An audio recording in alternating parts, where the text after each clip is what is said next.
오늘도 레위기 말씀으로 우리 주님 말씀 묵상하겠습니다. 오늘 말씀은 레위기 26장 우리 40절에서 46절까지 말씀입니다. 이 본문 말씀으로 회개가 회복의 시작입니다 라는 제목으로 말씀 나누겠습니다. 우린 지난 며칠 동안 하나님 말씀을 들을 때 받을 복과 하나님 말씀에 순종하지 않을 때 받을 징계, 벌에 대한 말씀을 나눴습니다. 특히 하나님의 징계로 우리가 당하는 재앙의 말씀을 우리 바로 어제 나누었죠. 오늘 말씀은 재앙이 하나님 주시는 징벌이 징계가 끝이 아니고 회복이 있음을 말씀하고 있습니다. 하나님이 주시는 상과 벌은 결국 회복을 위한 것이었다는 거죠. 학교에서 학생들에게 상도 주고 벌도 주는 이유는 학생을 바로 세우기 위함과 같은 이치라고 할 수 있습니다. 그런데 지난 레위기 26장 3절에서 39절까지 말씀을 보면 너희가 무엇을 하면 이라는 조건문이 붙어 있습니다. 너희가 하나님의 말씀에 순종하면, 너희가 하나님의 말씀에 불순종하면 이런 조건문으로 각기 축복과 징벌을 말씀하십니다. 그런데 오늘은 회복에 대한 말씀에도 이런 조건이 붙었는데 그 조건은 뭐냐 그러면 바로 너희가 허물을 고백하면, 회개하면 이라는 조건이 붙었습니다. 바로 회복의 시작은 회개이기 때문에 그렇습니다. 그럼 무엇을 회개해야 될까요? 오늘 말씀에 조상들의 죄와 자신의 죄를 회개하라고 하십니다.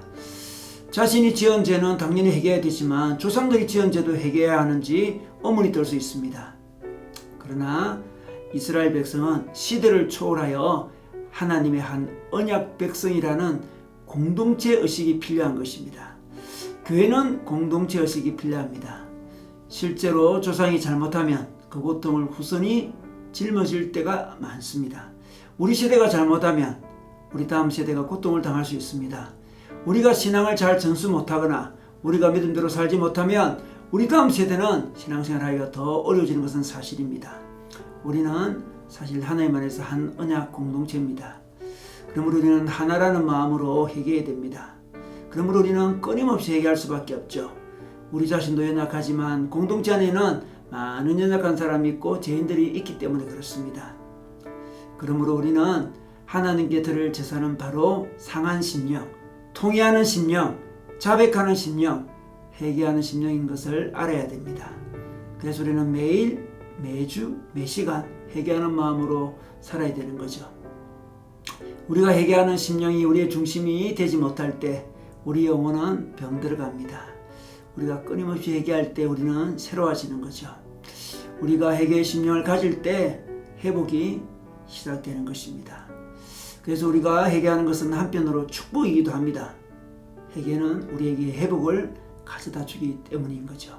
또한 오늘 말씀에서는 우리가 회개할 때 우리 하나님께서 우리에게 회복을 주시는데 회복의 근거를 말씀하십니다. 그 회복의 근거는 바로 하나님과 우리 백성이 맺은 언약입니다. 이 언약은 우리 인간의 행위로 세워진 언약이 아니고 하나님의 은혜로 맺어진 언약입니다. 그래서 우리가 회복되고 우리와 하나님 관계가 지속되는 이유는 우리의 행위, 우리의 신실함이 아니고 하나님의 주권적인 은혜인 것입니다. 우리의 행위에 근거했다면 우리는 영원히 회복되지 못합니다. 그러나 하나님 은혜에 의지하여 우리는 언제든 회복할 수 있습니다. 오직 회개만 하면 우리는 늘 회복되는 거죠. 하나님의 은혜에 의지해서 하나님 은혜를 근거로 해서 회개하는 것만이 우리의 회복의 길임을 다시 한번 알려주고 있습니다. 회복의 조건은 회개라고 간단히 말씀하시지만 회복의 기간은 하나님의 때가 있습니다. 이스라엘이 회개한다고 해서 바빌론 포로에서 즉각적으로 회복된 것이 아닙니다. 70년의 시간을 보내야 됐습니다. 이스라엘 땅이 회복되는데 70년이 걸렸습니다. 그래서 우리 영혼도 우리 마음도 회복될 수 있지만 우리 환경이 회복되는 것은 하나님의 때에 이루어지는 것입니다. 사실 환경의 회복보다 우리 마음의 회복이, 우리 영혼의 회복이 더 근본적인 회복이기 때문에 그렇기도 합니다.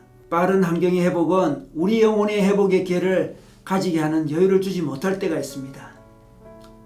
그리고 환경의 빠른 회복은 우리로 하여금 죄의 대가에 대해서, 죄의 무서움에 대해서 깊이 생각하지 못하게 할 수도 있습니다. 우리의 죄의 대가를 예수님이 치르셨는데 그 은혜를 쉽게 잊어버리게 되기도 합니다. 그래서 환경이 회복되는데 시간이 걸리면서 우리는 죄의 고통을 더 깊이 생각하고 죄에 대한 경각심을 더 깊이 가지게 됩니다. 그러므로 우리는 먼저 영혼의 회복이 환경의 회복보다 중요함을 알아야 되고 영혼의 회복이 환경의 회복을 가져오도록 해야 됩니다. 우리 영혼의 회복을 먼저 충분히 누려야 됩니다. 비록 아직 환경이 회복되지 않았더라도 우리 영혼의 회복을 우리는 누려야 되는 것이죠. 그리고 어떤 회복은 예수님의 재림으로 완성이 됩니다. 온전히 회복되는 거죠. 우리는 그 하나님의 때를 기다리는 신앙도 필요합니다. 우리 모두는 늘 회복을 원하고 있습니다. 영적 회복, 마음의 회복, 몸의 회복, 환경의 회복 원하고 있습니다. 그런데 이 회복의 유일한 길은 회개입니다. 깊은 차원의 회개입니다. 그리고 때로 회복을 기다리는, 계속 기다리는, 하나님 때를 기다리는 회개이기도 합니다. 오늘도 회개로 회복을 시작하시기를 주님의 이름으로 축원합니다.